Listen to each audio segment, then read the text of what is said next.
Bħala parti mill-miżuri mħabbrin il-Ministru għall-Finanzi wkoll kellu aħbarijiet pożittivi li jolqtu direttament lill-ġenerazzjoni żagħżugħa f'pajjiżna. Mhux l-inqas dawk li jridu jibnu l-familja tagħhom fejn tħabbar li l-istess skema imnedija fl-aħħar snin dik tal-first time buyers li minna diġà gawdew eluf ta' żgħażagħ fix-xiri tal-ewwel residenza se terġa' titjieb b'dan il-baġit.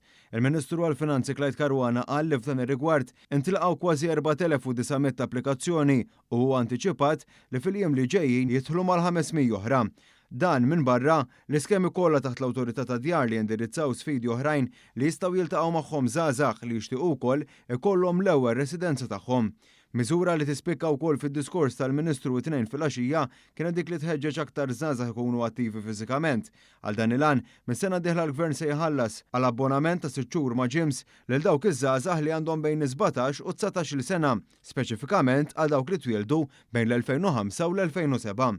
Fl-indirizz tiegħu il-Ministru għall-Finanzi tenna li l-attività fiżika u l-parteċipazzjoni fl-isport jgħinu biex titjieb is-saħħa mentali u allura l-kwalità tal-ħajja.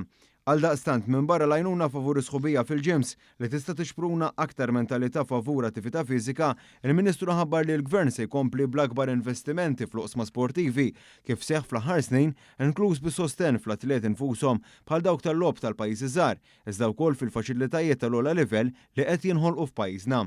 Bħala eżempju semma ċentru akwatiku sportiv fir-Raba ta' Għawdex, meqjus bħala l-akbar proġett sportiv fil-Gżira li se jiġi inawgurat dalwaqt u l-ħolqien ta' trakka fiċ-Ċentru Nazzjonali tal-Motorsport.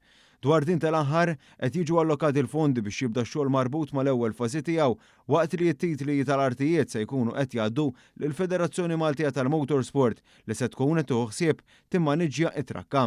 L-impenn favur is-setturi emerġenti fil-pajjiż bħall-oqsma teknoloġiċi tal-gaming li diġà qed jikkontribwixxu għatih lill-ekonomija se jkomplu jiġu fokati biex jiżdiedu aktar l-opportunitajiet ta' impjiegi ta' kwalità żgħażagħ.